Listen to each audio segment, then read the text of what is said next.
O ano era 1852. Nas terras férteis e úmidas que cercavam a próspera cidade de Nova Orleans, na Louisiana, o sol da manhã não trazia alívio, mas sim a promessa de mais um dia de trabalho sufocante sob um céu de um azul impiedoso. O ar pesado, doce e denso pelo cheiro das magnólias e do jasmim, misturava-se ao odor de terra molhada e ao suor de centenas de homens e mulheres que moviam a grande engrenagem da plantação de algodão dos Vance. A mansão principal, uma estrutura imponente de colunas brancas e varandas extensas, erguia-se como um monumento à riqueza de seus donos, uma riqueza construída sobre as costas e o sofrimento de outros. Contudo, a beleza da propriedade era uma fachada frágil que mal conseguia esconder a tensão constante, um silêncio pesado que pairava sobre os campos e os alojamentos, um medo palpável que ditava cada olhar, cada gesto e cada palavra sussurrada. Naquele lugar, a vida de uma pessoa não valia nada, e a morte era uma presença constante e familiar, aguardando o menor deslize. O dono de tudo aquilo, o mestre supremo daquele pequeno e cruel universo, era o General Alister Vance. Aos 55 anos, ele era um homem cuja rigidez militar se refletia em cada aspecto de sua vida. Sua postura era sempre ereta, seu olhar frio e calculista, e sua voz raramente elevada, carregava um peso de autoridade que esmagava qualquer tentativa de contestação. Para o general, o mundo era dividido em duas categorias: suas propriedades e as ameaças a elas. A plantação, os animais, a colheita e até mesmo sua jovem e bela esposa Elara entravam na primeira categoria. Ele não via pessoas, via ativos. Não sentia afeto, sentia orgulho de posse. Sua vontade era a lei, e a lei era aplicada com a mesma precisão e falta de emoção com que ele um dia comandou seus soldados no campo de batalha. Qualquer sinal de fraqueza, de individualidade ou de desobediência era visto não como uma falha humana, mas como um defeito em sua propriedade, algo que precisava ser corrigido ou descartado imediatamente, sem hesitação ou remorso. A crueldade do General Alister Vance não era explosiva ou passional, era metódica, fria e por isso mesmo muito mais aterrorizante. Ele não precisava de um grande motivo para reafirmar seu poder. Certa manhã, enquanto inspecionava o trabalho nos campos de algodão, um jovem rapaz, exausto pelo calor e pela desidratação, tropeçou e derramou um balde de água perto das botas impecavelmente polidas do general. Não houve grito, não houve fúria visível. Alister Vance simplesmente parou, olhou para o rapaz trêmulo no chão e, com uma calma assustadora, fez um sinal para o capataz. Sem dizer uma única palavra, ele observou o jovem ser arrastado para o posto de açoitamento. Enquanto os estalos do chicote cortavam o ar e os gritos de agonia ecoavam pela plantação, o general permaneceu imóvel, com o rosto inexpressivo, como se estivesse apenas conferindo um item em uma longa lista de tarefas. Para ele, aquilo não era uma punição, era manutenção. Era a forma como ele garantia que todas as peças de sua vasta máquina continuassem a funcionar em perfeita e silenciosa submissão. Essa é apenas a ponta do iceberg na vida da Fazenda Vance. Se você quer descobrir como essa crueldade vai gerar uma vingança silenciosa e devastadora, não perca tempo. Se inscreva agora mesmo no canal, deixe o seu like para fortalecer nosso trabalho e comente aqui embaixo o que você achou da atitude do General Vance. Sua participação é fundamental para continuarmos trazendo histórias como esta. Dentro daquela mansão opulenta que mais parecia uma gaiola de ouro, vivia Elara Vance. Com apenas 24 anos, sua juventude era uma flor que murchava lentamente, privada da luz do sol e do ar da liberdade. Seus dias eram uma sucessão de horas vazias, passadas em salas silenciosas, com a única companhia de livros que já conhecia de cor e de uma melancolia que se tornara sua sombra. O General Alister Vance a havia escolhido como se escolhe um cavalo de raça ou um móvel raro, pela sua beleza, pela sua linhagem e pela forma como ela complementava a imagem de poder e riqueza que ele tanto se esforçava para projetar. Para ele, Elara não era uma esposa, mas sim o mais valioso de seus ornamentos, uma boneca de porcelana que deveria permanecer impecável, silenciosa e obediente em sua prateleira. Ela sentia o peso do olhar dele, mesmo quando ele estava ausente. uma vigilância fria que a despia de qualquer identidade própria, transformando-a em pouco mais que um reflexo dos desejos e da vontade de seu marido. O retorno do general de suas longas viagens de negócios nunca era motivo de alegria, mas sim de uma ansiedade que se instalava no estômago de Elara dias antes. Ele não chegava com abraços ou palavras de afeto, mas com uma inspeção minuciosa. Seus olhos percorriam a casa, os servos e, por fim, a própria esposa, procurando por qualquer falha, qualquer sinal de que sua ordem perfeita havia sido perturbada. Em uma dessas ocasiões, ele trouxe de Nova Orleans uma caixa de veludo. Dentro, não havia uma joia delicada, mas um broche pesado e ostensivo, com o brasão da família Vance. Ao prendê-lo no vestido dela, ele não olhou em seus olhos, mas para o reflexo de ambos no espelho.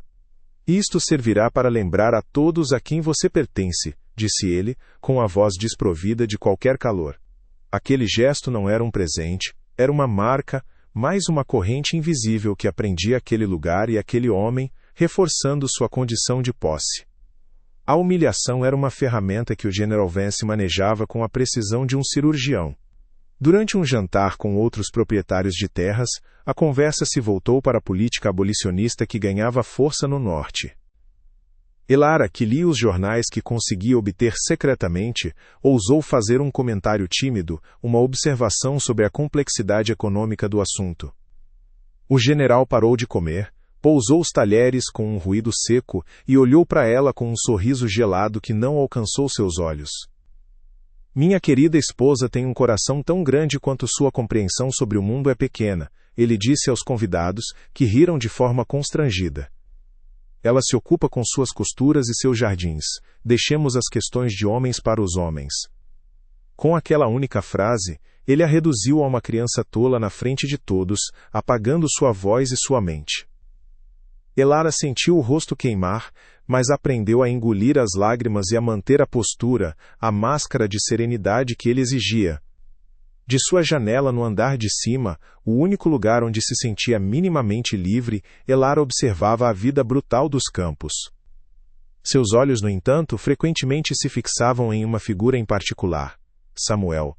Ele era um homem cuja força física era evidente, mas era seu olhar que o distinguia. Enquanto os outros trabalhavam com a cabeça baixa resignados, Samuel trabalhava com uma fúria contida, uma intensidade que fazia até os capatazes hesitarem em se aproximar dele. Ela ouvia os sussurros que o chamavam de cruel e indomável, um animal perigoso, mas o que Elara via não era crueldade, era uma dor profunda, uma solidão que espelhava a sua própria, ainda que em circunstâncias infinitamente mais terríveis. Ela via um espírito que se recusava a ser quebrado, mesmo que o corpo fosse forçado à submissão. Havia uma inteligência afiada em seus olhos, uma chama que o sistema ao seu redor tentava desesperadamente apagar, e essa chama, proibida e perigosa, a fascinava e a aterrorizava em igual medida. Numa tarde particularmente quente, Elara viu uma mulher idosa desmaiar sob o sol escaldante perto dos jardins da mansão. Agindo por um impulso de compaixão que ela não conseguiu reprimir, desceu rapidamente com um copo de água. Antes que pudesse chegar à mulher, a mão do General Vance segurou seu braço com uma força de ferro. Ele a arrastou de volta para dentro, longe dos olhares dos outros. O que você pensa que está fazendo? Ele sibilou, a voz baixa e ameaçadora. Sua piedade é uma doença. Ela infecta a ordem. Eles não são seus iguais, são ferramentas. E ferramentas defeituosas são descartadas, não consertadas. Como punição por sua insubordinação sentimental, ele a trancou em seus aposentos pelo resto do dia e da noite, confiscando seus livros. Naquele momento, Elara entendeu a verdade de sua existência. Ela não era diferente dos trabalhadores nos campos. Apenas sua cela era mais bonita.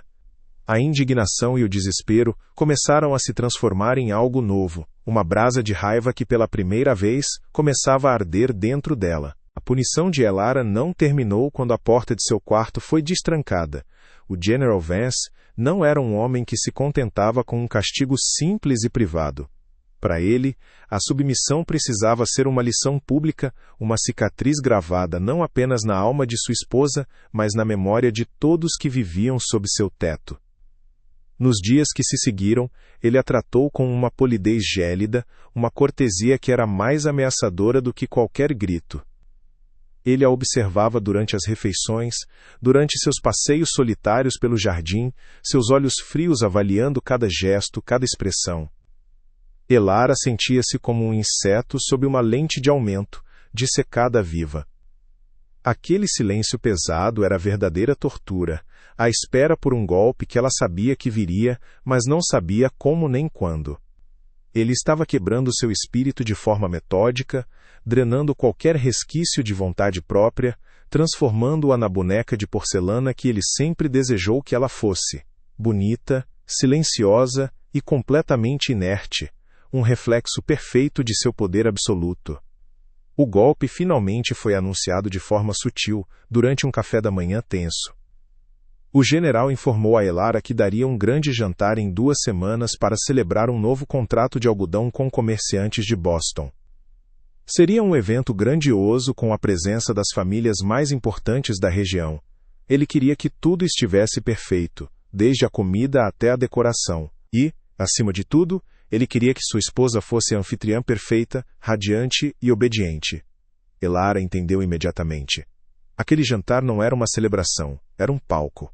Um palco onde ela seria a principal atração, um espetáculo de submissão para todos os seus pares. A ansiedade se instalou em seu peito como uma pedra fria. Cada preparativo para a festa era um passo a mais em direção à sua própria humilhação. Ela supervisionava os arranjos de flores, escolhia o menu e provava os vestidos que a costureira trazia, tudo sob o olhar atento e aprovador do general, que via sua obediência como um sinal de que sua cura estava funcionando. A noite do jantar chegou, trazendo consigo uma umidade pesada e um céu sem estrelas. A mansão dos Vance brilhava com centenas de velas, a música de um quarteto de cordas flutuava pelo ar, e o som de risadas e conversas preenchia os salões. Elara, vestida com um luxuoso vestido de seda azul que o general havia escolhido, movia-se entre os convidados com um sorriso forçado no rosto. Ela era a imagem da anfitriã sulista perfeita, graciosa e serena, mas por dentro, ela era um poço de pavor. Após o prato principal, o General Vance se levantou, batendo levemente em sua taça de cristal para pedir silêncio. Ele agradeceu a presença de todos e, com um sorriso que não alcançava seus olhos, anunciou que gostaria de oferecer aos seus convidados uma pequena demonstração sobre a importância da disciplina e da ordem, os pilares que sustentavam sua prosperidade. Foi então que ele fez um sinal para o capataz, que estava de pé perto da porta. O coração de Elara parou. Ela sabia, com uma certeza terrível, que a lição não era para os convidados, era para ela. O capataz saiu e retornou em instantes, empurrando Samuel para o centro do salão de jantar. Um silêncio desconfortável caiu sobre os convidados. Samuel estava com as mãos amarradas às costas, mas seu queixo estava erguido, e seus olhos queimavam com uma fúria silenciosa que parecia consumir todo o oxigênio da sala. O general caminhou lentamente até ele, circulando-o como um predador. Este aqui, disse Vance em voz alta, possui um espírito forte. Uma qualidade admirável em um cavalo, mas perigosa em uma ferramenta. Às vezes, a força precisa ser reorientada. Ele não ordenou um açoitamento, pois isso seria vulgar demais para seus convidados. Em vez disso, ele pegou uma Bíblia da estante e a entregou ao capataz. Minha esposa, continuou ele, olhando diretamente para Elara, tem um coração compassivo. Ela acredita que a gentileza pode curar a desobediência. Vamos testar sua teoria. Ele ordenou que Samuel se ajoelhasse e lesse em voz alta a passagem sobre os servos obedecerem a seus senhores, enquanto o capataz ficava ao seu lado, segurando o chicote. Para Elara, aquele momento foi a definição do inferno. Ela foi forçada a ficar sentada, imóvel, enquanto Samuel, o homem cuja força indomável ela secretamente admirava, era humilhado da forma mais cruel possível. Sua voz, embora firme, carregava o peso da degradação. Cada palavra que ele lia era uma facada no coração dela. Ela via os olhares de pena e de desconforto dos outros convidados, mas o único olhar que importava era o do general, fixo nela, medindo sua reação, saboreando sua agonia. Ela sentia o sangue de Samuel em suas mãos. Sua tentativa patética de compaixão havia levado a isso. A lição do general foi brutalmente eficaz. Qualquer ato de bondade de sua parte seria pago com o sofrimento de outra pessoa. Naquele instante, algo dentro dela se partiu. A esperança, a raiva, a indignação, tudo se dissolveu em um vasto oceano de desespero e impotência. Ela era uma prisioneira em sua própria casa, e suas correntes eram feitas da dor que ela causava aos outros. Quando o terrível espetáculo terminou, e Samuel foi arrastado para fora da sala, o general voltou ao seu lugar com um ar de triunfo. A conversa na sala de jantar foi retomada, embora de forma mais contida e nervosa. Ninguém ousou comentar o que havia acontecido. Elara permaneceu em sua cadeira, seu corpo presente, mas sua mente a quilômetros de distância.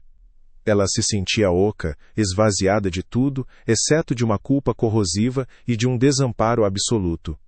O general havia vencido.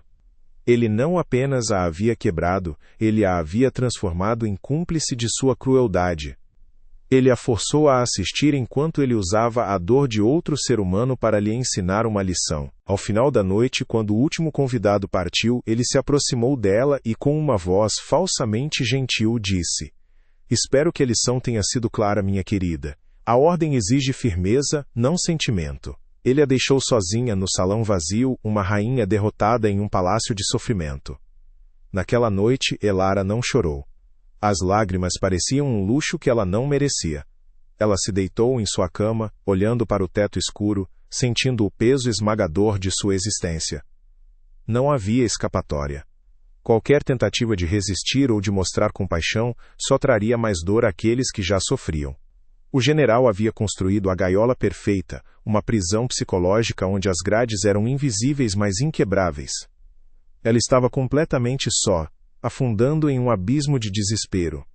A mulher que tentou levar um copo de água a uma senhora idosa estava morta, e em seu lugar havia apenas uma casca vazia, um adorno silencioso na casa de um monstro. Ela acreditava que aquele era o seu fim, o ponto mais baixo de sua vida, sem saber que na escuridão daquela mesma noite, uma decisão desesperada estava sendo tomada, uma decisão que mudaria tudo. O que você faria no lugar de Elara? Existe alguma saída para uma situação como essa? Se você está tão chocado quanto nós com a crueldade do general, deixe seu comentário aqui embaixo, curta este vídeo e, o mais importante, se inscreva no canal para descobrir como essa noite de humilhação se transformará no início de uma vingança implacável. Nos dias que se seguiram àquela noite de humilhação, um silêncio pesado e diferente se instalou em Elara. Não era mais o silêncio do medo ou da tristeza, mas algo mais denso, como uma pedra se formando em seu peito. As lágrimas secaram antes mesmo de nascerem, e o desespero deu lugar a uma calma fria e assustadora. Ela continuou a desempenhar seu papel de esposa submissa, movendo-se pela casa com a mesma graça de sempre. Mas seus olhos, antes cheios de uma melancolia sonhadora, agora observavam tudo com uma atenção cortante. Cada rotina dos servos, cada horário de chegada e partida do capataz, cada palavra descuidada do general sobre seus negócios eram agora pedaços de um quebra-cabeça que ela começava a montar em sua mente. A boneca de porcelana havia se quebrado por dentro, e o que restou não era frágil. Era afiado, perigoso e paciente, aguardando o momento certo para usar os cacos da sua antiga vida como uma arma. O general Alistair Vance, em sua arrogância cega, interpretou a nova quietude de Elara como a vitória final de sua disciplina. Ele via sua obediência silenciosa e a ausência de qualquer protesto como um sinal de que ela finalmente havia entendido seu lugar no mundo que ele construiu. Ele se sentia satisfeito, como um domador que finalmente quebrou o espírito de um animal selvagem. Mal sabia ele que o espírito dela não estava quebrado, mas sim forjado em um novo material. Enquanto ele se vangloriava para seus vizinhos sobre a importância da ordem e do controle, Elara se tornava uma sombra dentro de sua própria casa. Ela não era mais uma prisioneira passiva, ela se tornara uma espiã. Ela lia os livros de registro do escritório dele quando ele estava fora, memorizando nomes e números que não entendia, mas que sentia serem importantes. A gaiola de ouro agora era seu campo de treinamento, e seu carcereiro, sem saber, estava lhe dando todas as ferramentas de que ela precisava. A primeira troca de olhares entre Elara e Samuel após o jantar Foi um evento sísmico disfarçado de acaso. Ela estava na varanda, fingindo cuidar das roseiras quando o viu trabalhando perto dos estábulos. Seus olhos se encontraram por cima da distância que os separava. Não havia piedade no olhar dela, nem desafio no dele. Havia algo diferente, uma comunicação silenciosa e profunda que transcendia as palavras. Naquele instante, eles se reconheceram não como senhora e escravo, mas como dois sobreviventes da mesma crueldade, duas almas marcadas pelo mesmo ferro em brasa. Foi um momento que durou apenas alguns segundos, mas que selou um pacto invisível. O general os havia humilhado juntos, no mesmo palco, e ao fazer isso, ele havia criado um inimigo com duas cabeças, uma aliança forjada no fogo do ódio compartilhado. A partir daquele dia, eles não estavam mais sozinhos em sua dor. Elara sabia que qualquer tentativa de comunicação direta seria uma sentença de morte para ambos. A inteligência que o general tentou apagar nela agora florescia na escuridão, buscando uma forma de agir. Ela começou a usar os elementos da casa como seu código. Certa manhã, ela deixou um livro de botânica aberto na janela de seu quarto, com a página de uma flor específica marcada, a acácia, que em algumas tradições simbolizava um amor secreto ou uma mensagem oculta. Era um risco absurdo, uma aposta na inteligência de Samuel, na esperança de que ele, um homem do campo, entendesse a linguagem da terra. Ela passou o dia com o coração na boca, esperando por um sinal de que sua mensagem havia sido recebida. O medo era constante, mas a necessidade de se conectar com seu único aliado era mais forte. Ela estava jogando um jogo perigoso, onde o menor erro significaria o fim para ele e uma vida de tormento ainda pior para ela. A resposta de Samuel veio no dia seguinte e foi tão sutil que qualquer outra pessoa a teria ignorado. Enquanto trabalhava na limpeza dos caminhos do jardim, ele deixou uma única pedra branca e lisa perto da base da roseira que Elara cuidava. Não era uma pedra comum da região, era diferente, polida, algo que ele deve ter guardado por algum motivo.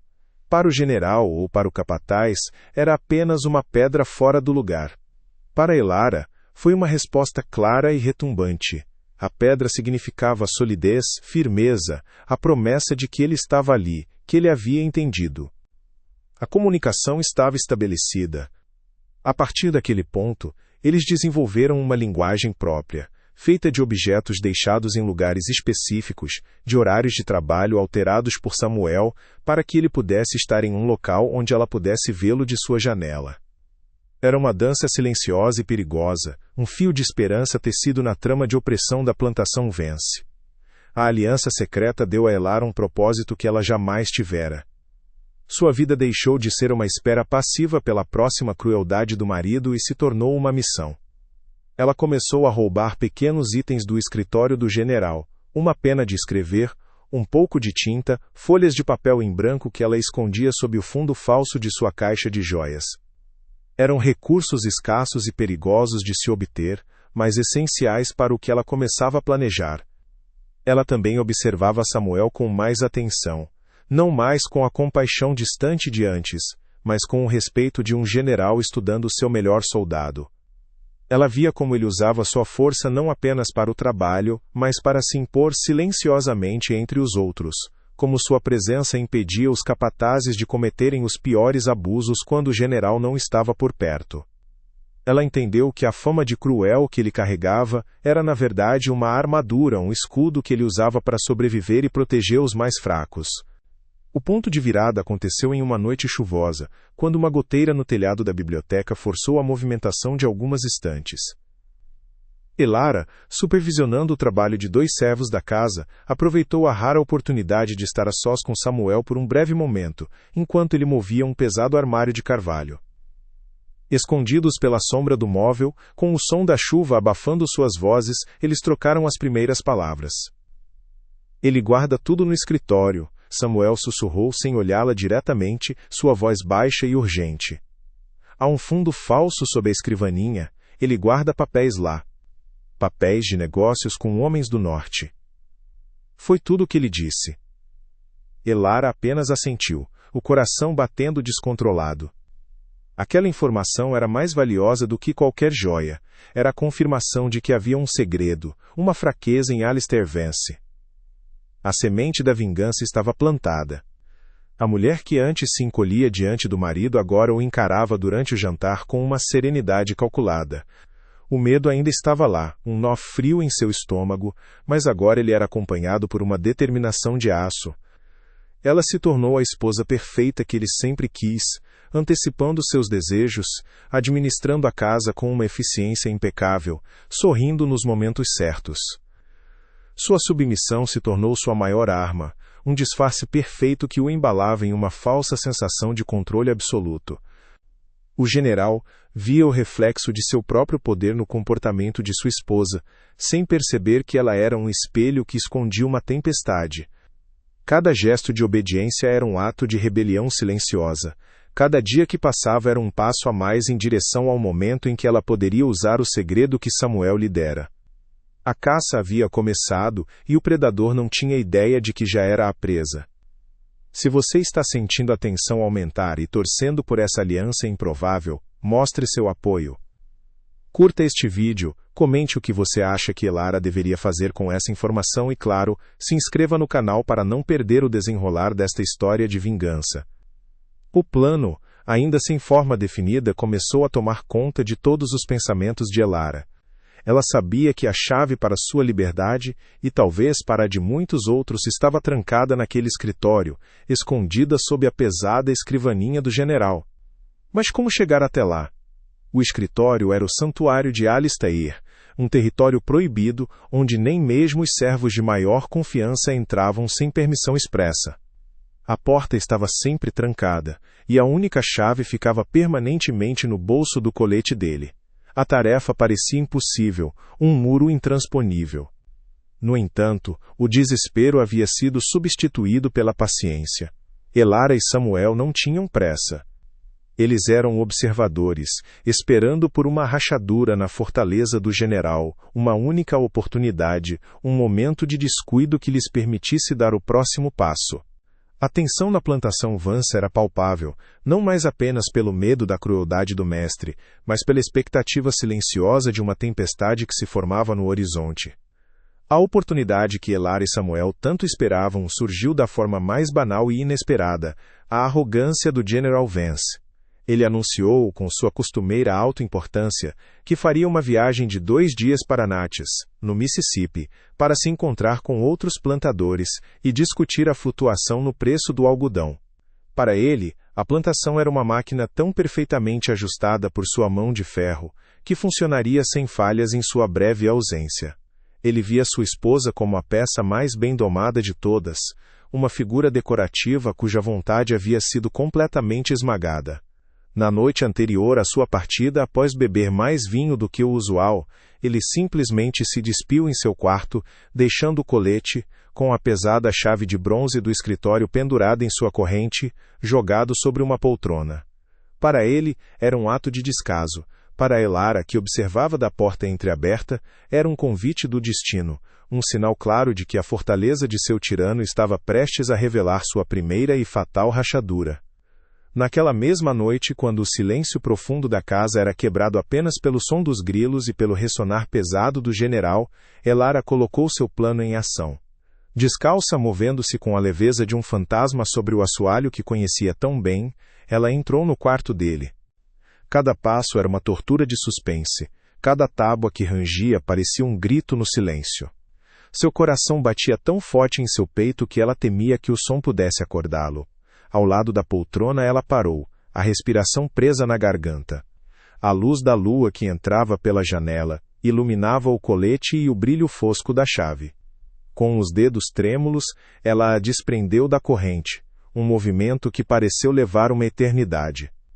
O metal frio em sua mão era pesado, real, o primeiro instrumento de sua vingança. Ela recuou para a escuridão do corredor, não mais apenas a esposa do general, mas uma ladra na noite, uma rebelde que acabara de roubar a chave do castelo de seu carcereiro. Com a chave em mãos, Elara desceu para o primeiro andar e abriu a porta do escritório. O ar dentro da sala era pesado, com o cheiro de tabaco, couro e do poder inquestionável de seu marido. Era um lugar que ela sempre temeu, o coração do império de Alistair Vance. Usando apenas a luz de uma pequena vela, ela foi direto para a imponente escrivaninha de Mogno, o trono de onde ele governava suas terras e as vidas de centenas de pessoas. Seguindo a informação sussurrada por Samuel, ela começou a procurar pelo fundo falso. Seus dedos percorreram a madeira maciça, procurando por qualquer imperfeição, qualquer entalhe fora do lugar. O pânico começou a se instalar quando não encontrou nada. Mas então, sua mão sentiu uma pequena reentrância na parte de trás da gaveta inferior. Ao pressioná-la, um painel sob a escrivaninha se abriu com um clique suave, revelando um compartimento secreto, um buraco escuro que guardava os pecados do general. Dentro do compartimento, Elara não encontrou apenas alguns papéis, mas sim um conjunto de livros de registro que ele mantinha escondidos dos seus livros oficiais. Com as mãos trêmulas, ela folheou as páginas à luz bruxuleante da vela. O que ela descobriu foi pior e, ao mesmo tempo, melhor do que imaginava. Não se tratava apenas de contrabando. Os registros detalhavam um esquema complexo de traição. O General Vance estava vendendo secretamente uma parte significativa de seu melhor algodão para industriais de Boston, os mesmos homens que financiavam publicamente o movimento abolicionista. Ele estava traindo seus pares sulistas, jogando dos dois lados para garantir seu lucro, não importando a causa. Além disso, os livros mostravam como ele desviava os lucros para contas em bancos europeus, enganando seus sócios e o governo. Era a ruína completa, a prova irrefutável de que o homem que pregava a honra e a ordem era na verdade um hipócrita e um traidor. Elara sabia que não podia simplesmente levar os livros, a ausência deles seria notada imediatamente. Era hora de usar os materiais que ela vinha acumulando com tanto risco. Ela pegou as folhas de papel e a tinta que havia escondido e começou o trabalho mais perigoso de sua vida, copiar as informações mais incriminadoras. Nome por nome, número por número, data por data.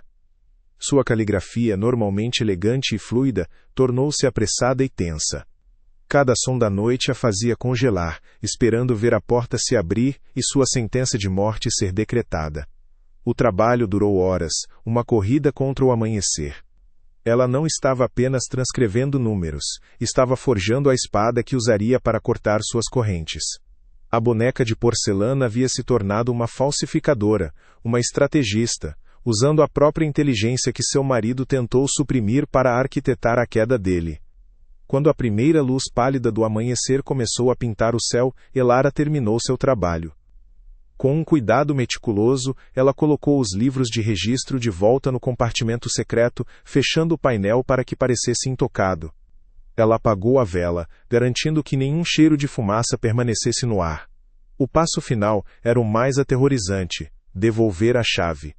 Ela subiu as escadas novamente, o coração martelando contra as costelas. O general ainda dormia profundamente, alheio à tempestade que se formava ao seu redor. Com a mesma precisão de um cirurgião, ela prendeu a chave de volta à corrente em seu colete. Ao sair do quarto, deixando tudo como estava, ela sentiu uma transformação completa. O medo ainda estava lá, mas agora era ofuscado por um sentimento gelado de poder. Ela carregava consigo, escondidas em suas roupas, as sementes da destruição de Alistair Vance. 2 dias depois, o general retornou de sua viagem satisfeito com seus negócios e ainda mais convencido de seu controle absoluto sobre seu mundo. Ele encontrou sua casa em perfeita ordem e sua esposa Elara, mais atenciosa e submissa do que nunca. Ela o cumprimentou com um sorriso sereno, ajudou-o a tirar as botas e ouviu em silêncio seus relatos sobre a viagem. Ele a elogiou por sua eficiência, tratando-a com a condescendência de um mestre satisfeito com seu animal de estimação bem treinado. O General Vance olhava para sua esposa e via o reflexo de seu próprio poder, a prova de que sua disciplina era infalível. Ele não podia ver o brilho perigoso em seus olhos, nem sentir o peso dos segredos que ela agora guardava. Ele acreditava firmemente que estava vencendo o jogo, sem ter a menor ideia de que o tabuleiro havia virado, e que ele já estava em xeque-mate. Com as provas em mãos, Elara sabia que um confronto privado seria inútil, a palavra dela contra a do general não valeria nada. A humilhação dele precisava ser tão pública e devastadora quanto a dela e a de Samuel haviam sido. Com uma frieza que a surpreendia, ela começou a orquestrar o palco para o seu ato final. Ela convenceu o general a oferecer outro grande jantar, desta vez para solidificar as alianças que ele acreditava ter fortalecido em sua recente viagem. Ela mesma escreveu os convites, garantindo que todos os homens que ele estava traindo estivessem presentes, lado a lado com os comerciantes de Boston que eram seus cúmplices secretos. O general, cego pela arrogância e satisfeito com a aparente submissão de sua esposa, concordou com entusiasmo. Ele não via que Elara não estava preparando uma festa, mas sim um tribunal. Cada arranjo de flor, cada prato do menu, cada vela acesa era um detalhe no cenário do julgamento que estava por vir, e ele era o réu, que caminhava sorridente para a própria condenação. A noite do julgamento chegou com a mesma umidade pesada da festa anterior, mas desta vez, a eletricidade no ar não era de opulência, mas de uma tensão contida que apenas Elara parecia sentir. Ela se movia entre os convidados com uma serenidade assustadora, seu vestido de veludo escuro contrastando com a palidez de seu rosto, mas seus olhos brilhavam com uma determinação de ferro. O General Alistair Vance, no auge de seu poder, fazia discursos sobre a honra sulista e a importância da lealdade entre cavalheiros, brindando com os mesmos homens que ele apunhalava pelas costas. Elara observava paciente, esperando o momento perfeito. Ela era uma caçadora que havia preparado a armadilha com cuidado, e agora aguardava a presa se enredar completamente. Para todos na sala, ela era a anfitriã perfeita, a bela e silenciosa Sra. Vance. Ninguém poderia imaginar que por baixo daquele exterior sereno, uma revolução estava prestes a explodir, uma que destruiria o mundo daquele salão para sempre. Após o prato principal, quando a conversa estava mais alta e o vinho fluía livremente, Elara se levantou. Um silêncio surpreso caiu sobre a mesa. A esposa do general nunca falava em público. O próprio Vance a olhou com uma mistura de irritação e curiosidade. Com uma calma que gelou o sangue dele, ela começou. Meu marido falou lindamente esta noite sobre lealdade e honra, disse ela, sua voz clara e firme, sem nenhum traço de tremor. São de fato os pilares sobre os quais nossa sociedade se apoia. E é em nome dessa mesma lealdade que sinto ser meu dever compartilhar com nossos estimados convidados a verdadeira natureza dos negócios do General Vance. Negócios que se estendem muito além das fronteiras de nossa amada Louisiana, alcançando corações e cofres que trabalham ativamente pela nossa ruína. A acusação velada pairou no ar, pesada e venenosa, e todos os olhos se voltaram para o general, cujo rosto começava a perder a cor. Antes que Alistair pudesse reagir, Elara retirou de um bolso escondido em seu vestido as folhas de papel que havia copiado. Ela não gritou nem fez um espetáculo. Com a precisão de um carrasco, ela começou a ler. Em 10 de abril de 1852, um carregamento de 300 fardos do nosso melhor algodão foi vendido, não para nossos parceiros em Charleston, mas para as indústrias têxteis Blackwood de Boston. O pagamento foi depositado em uma conta no Banco de Genebra. Ela continuou, listando datas, quantidades e nomes. A cada palavra, um novo prego era martelado no caixão do general. Os rostos dos plantadores sulistas se contorciam em máscaras de fúria e traição. Os comerciantes de Boston empalideceram, percebendo que haviam sido expostos. A sala de jantar, antes cheia de risadas e conversas, agora era um vácuo de silêncio mortal, quebrado apenas pela voz calma e implacável de Elara, que desconstruía o império de seu marido, mentira por mentira. Basta, rugiu o General Vance, finalmente encontrando a voz. Ele se levantou com tanta violência que sua cadeira caiu para trás com um estrondo. Isso é um absurdo! Calúnias de uma mulher histérica e ressentida. Esses papéis não provam nada, são invenções. Ele tentou usar a mesma tática que sempre funcionou: descreditar, diminuir, transformar a verdade em loucura feminina. Mas desta vez, não funcionou. Os detalhes eram específicos demais, as datas coincidiam com as dificuldades que os outros plantadores enfrentaram, as peças do quebra-cabeça se encaixavam perfeitamente. Os homens na sala não viam mais um líder poderoso, mas um traidor pego em flagrante. Seus olhos, antes cheios de respeito, agora o encaravam com um desprezo gelado. Em questão de minutos, a reputação que Alistair Vance levou a vida inteira para construir foi reduzida a cinzas no chão de sua própria sala de jantar. Enfurecido e desesperado, o general avançou em direção a Elara, a mão erguida para arrancar os papéis dela e silenciá-la pela força.